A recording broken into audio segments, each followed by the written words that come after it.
New data suggests nearly two-thirds of the Canadian population has had COVID. And given that natural immunity and our high vaccination rate, what does that mean for the pandemic as we head into fall?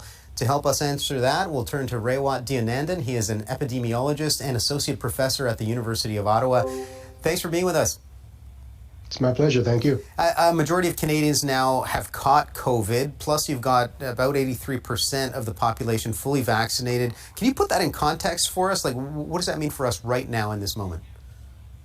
Well, I mean, is it surprising? Is it good? Is it bad? What's not being talked about? So is it surprising? No, it's not surprising. We all know multiple people who've been infected and reinfected. So it kind of makes sense if you drop all the restrictions, mask wearing, all that stuff, that the disease will ravage the population. And this is one of the most contagious respiratory viruses we've ever seen. So it makes sense that a majority would be infected by now. Is it a good thing? Well, there is this elusive thing called hybrid immunity, where vaccinated people get infected, and that increases their immunity profile. If that's what's happening, well, that means we have a lot of population immunity, which means that the existential threat to our healthcare system probably is less than it was a couple of years ago. That's great news.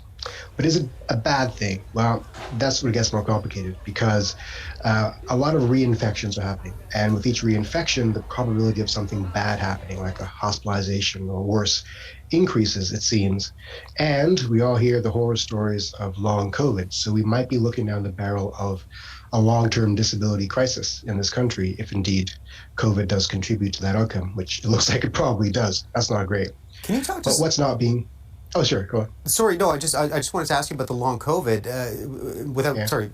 cutting you off there, but I think a lot of people will wonder about long COVID. How high of a risk is there for that if you have been exposed multiple times? We're in a state right now where people feel normal going out to restaurants and whatnot. Contagion is a higher factor. How much of a risk is long COVID?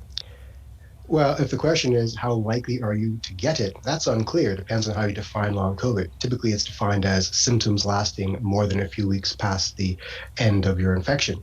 And based on some US data, it seems like 20% of cases are experiencing something resembling long COVID. But that's, it's uncertain data. But a substantial number are experiencing these issues that it is a little scary. And these might be anything as small as having a lingering cough to brain fog and the inability to climb stairs. So I would not pursue infection lightly. It's not something I want, and I encourage people to avoid infection if you can. And that's part of what's not being talked about here is the price of infection. Also, the power of vaccination. Because prior to vaccination, the infection fatality rate of COVID was somewhere between 0.7 and 1%, meaning 1% of people would die of it. And if 70% of the population were to get infected, that's 25 million Canadians. And that's somewhere between 150,000 and 250,000 deaths. We've only seen about 45,000 deaths, and each one is tragic, but that speaks to the incredible power of vaccination to prevent the worst outcomes. So that's a good story here. The other thing not being talked about is the fact that 30 to 40% of people have not been infected, as far as we know. That means vaccination, mask wearing, mitigation strategies work. So it's not a done deal that you're going to get infected so long as we pursue the appropriate mitigation tasks. You mentioned the percentage of people who have not been infected. It seems from the new data that is mostly in the elder or sort of higher risk populations. The new data seems to show younger Canadians are more likely to have already caught COVID, and older, more vulnerable Canadians are less likely to have caught it at all. What implications does that have going forward? Well, the confounder there is vaccination status. Older, vulnerable people are more likely to be vaccinated to the maximum. 4 doses, sometimes 5. Younger Canadians are less likely to have more than 1 dose. So the suggestion is that vaccination does actually improve your likelihood of avoiding infection. The other thing is that older people are less likely to be pursuing social contact. So not going to multiple parties, dining out frequently, that sort of thing. There is a fear that it means that if you want to avoid infection, you have to curtail your social life indefinitely. I don't think that's the case. I think we're looking at a future in which there's sufficient population immunity, good vaccination, and good mitigation tools in place that those of us who wish to remain uninfected have a good chance of doing so. With a large amount of the population infected and vaccinated, what does that mean for our protection against this virus at the population level right now? Yeah, that's this elusive thing called hybrid immunity. And it's unclear exactly how much protection it offers, but most of the studies suggest that hybrid immunity is better than just vaccination immunity or just immunity from infection. So the combination of the two seems to offer a more robust, long lasting protection. But that's not a permanent kind of protection. So maybe we have good population immunity, again, such that the existential threat to our healthcare system is gone, but that's not something we can rest on. We have to keep on investing in getting more population immunity, preferably through vaccination and better vaccines to maintain that protection of the population.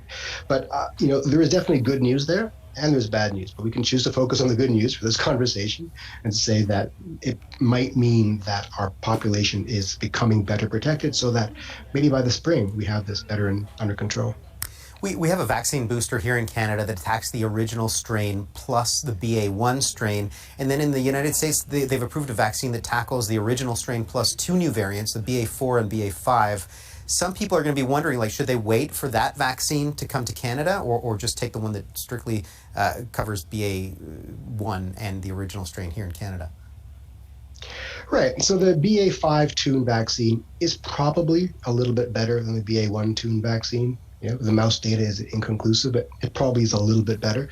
The BA1 tune vaccine is a little bit better than the original Wuhan strain vaccine, but you get your biggest bang for your buck on being boosted by anything. So the lion's share of the advantages you get is simply getting the boost. It almost doesn't matter which vaccine you get boosted by.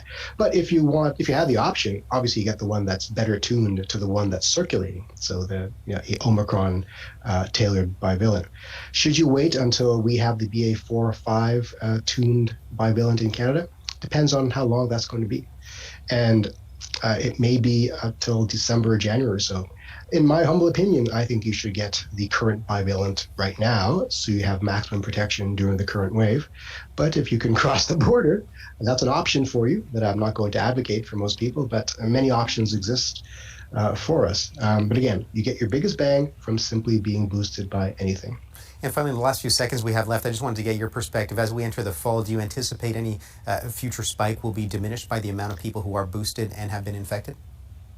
Yeah, I think there will be an implication for a reduced amount of transmission and toll on the healthcare system. But people are getting boosted now. And so it's going to take a few weeks for immunity to build up. And it's going to take some time for people to actually receive their boost. So it won't be a substantial curtailment of transmission, but it'll be something. Professor Raywat Deonandan, thank you. Thank you very much. Professor Raywat Deonandan is an epidemiologist at the University of Ottawa.